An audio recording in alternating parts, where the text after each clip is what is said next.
এই মুহূৰ্তত জনাইছো আজিৰ প্ৰথমটো খবৰ দয়া নাই ক্ষমা নাই নীতিৰে পুনৰ চলিব বাল্য বিবাহ বিৰোধী অভিযান নৱেম্বৰত পুনৰ গ্ৰেপ্তাৰ হ'ব হাজাৰ হাজাৰ অবৈধ স্বামী বাল্য বিবাহক লৈ অসম আৰক্ষীয়ে পুনৰ চলাব এক জোৰদাৰ অভিযান আৰু ডিজিপি জিপি সিঙক নিৰ্দেশ দিছে মুখ্যমন্ত্ৰী ডক্টৰ হিমন্ত বিশ্ব শৰ্মাই অবৈধ বাল্য বিবাহ কৰা লোকৰ তালিকালৈ গাঁৱে ভূঞে ঘূৰিব এইবাৰ অসম আৰক্ষী আৰু মুখ্যমন্ত্ৰী হিমন্ত বিশ্ব শৰ্মাই ফেচবুক লাইভ যোগে জনালে এই কথা আৰু দয়া নাই ক্ষমা নাই নীতিৰে পুনৰ চলিব বাল্য বিবাহ বিৰোধী অভিযান আৰু নৱেম্বৰত পুনৰ গ্ৰেপ্তাৰ হ'ব হাজাৰ হাজাৰ অবৈধ স্বামী আৰু বাল্য বিবাহক লৈ অসম আৰক্ষীয়ে পুনৰ চলাব জোৰদাৰ অভিযান আৰু ডিজিপি জিপি সিঙক নিৰ্দেশ দিছে ৰাজ্যৰ মুখ্যমন্ত্ৰী ডক্টৰ হিমন্ত বিশ্ব শৰ্মাই এই মুহূৰ্তত জনাইছো আজিৰ দ্বিতীয় নম্বৰ খবৰটো দেশবাসীৰ বাবে এটা ভাল খবৰ আহি গ'ল ৰতন টাটা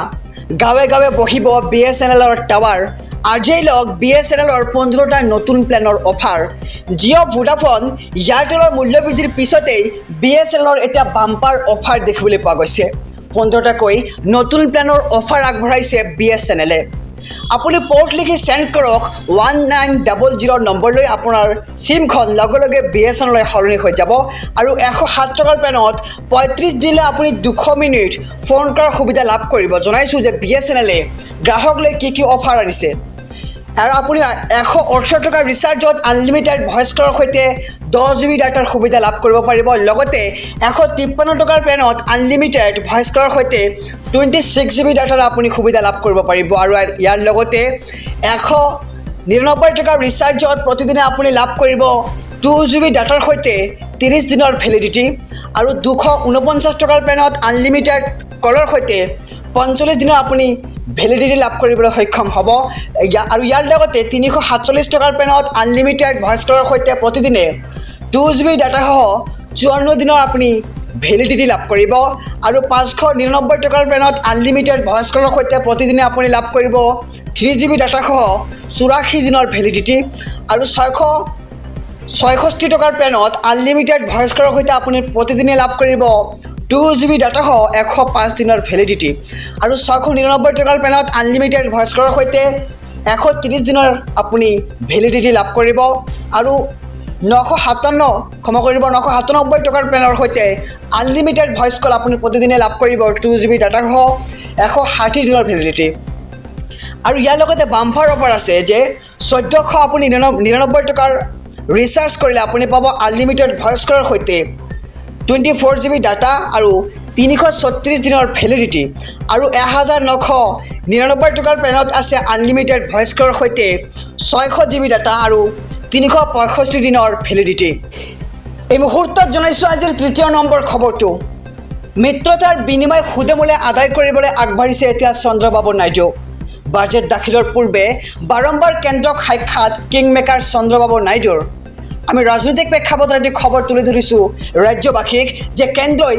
মঞ্জুৰি দিয়া 60,000 কোটিৰ প্ৰকল্পত অসন্তুষ্ট নেকি মুখ্যমন্ত্ৰীগৰাকী নৰেন্দ্ৰ মোদীৰ পিছত এইবাৰ গৃহমন্ত্ৰীক সাক্ষাৎ চন্দ্ৰবাবু নাইডুৰ আৰু অন্ধ্ৰপ্ৰদেশৰ বাবে অধিক আৰ্থিক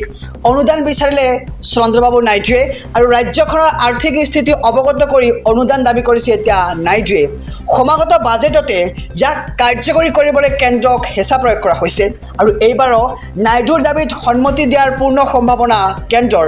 মিত্ৰতা অক্ষুণ্ণ ৰখাৰ স্বাৰ্থতে নাইডুৰ দাবী মানিবলৈ বাধ্য হৈছে এইবাৰ বিজেপি চৰকাৰ আৰু ইতিমধ্যে পেট্ৰকেমিকেল হাব শোধনাগাৰৰ বাবে 60,000 কোটি টকাৰ আদায় এইবাৰ নাইডুৰ আৰু মিত্ৰতাৰ বিনিময় সুদেমূলে আদায় কৰিবলৈ আগবাঢ়িছে এতিয়া চন্দ্ৰবাবু নাইডুৱে বাজেট দাখিলৰ পূৰ্বে বাৰম্বাৰ কেন্দ্ৰক সাক্ষাৎ এবাৰ কিংমেকাৰ চন্দ্ৰবাবু নাইডুৰ এই মুহূৰ্তত জনাইছো আজিৰ চতুৰ্থ নম্বৰ খবৰটো ৰাজ্যত ভয়ানক হাৰত বৃদ্ধি হ'ব পাৰে আলু পিঁয়াজৰ দাম মমতা বেনাৰ্জীয়ে অসমলৈ বন্ধ কৰি দিলে ৰপ্তানি পশ্চিমবংগত আবদ্ধ হৈ আছে অসম অভিমুখী শ আলু ভৰ্তি ট্ৰাক আৰু পিঁয়াজ ভৰ্তি বহু ট্ৰাকো আবদ্ধ হৈ আছে এতিয়া বংগ সীমান্তত আৰু আলু পিঁয়াজ ভৰ্তি ট্ৰাকৰ প্ৰৱেশত বাধা এতিয়া বংগ আৰক্ষীৰ মঙ্গলবাৰৰ সন্ধিয়াৰ পৰা আবদ্ধ হৈ আছে ট্ৰাকসমূহ ইতিমধ্যে আবদ্ধ ট্ৰাকত পচিবলৈ ধৰিছে বহু আলু আৰু ট্ৰাকসমূহ এৰি নিদিলে অসমত আলুৰ ব্যাপক নাটনিৰ সম্ভাৱনা এতিয়া দেখিবলৈ পোৱা যাব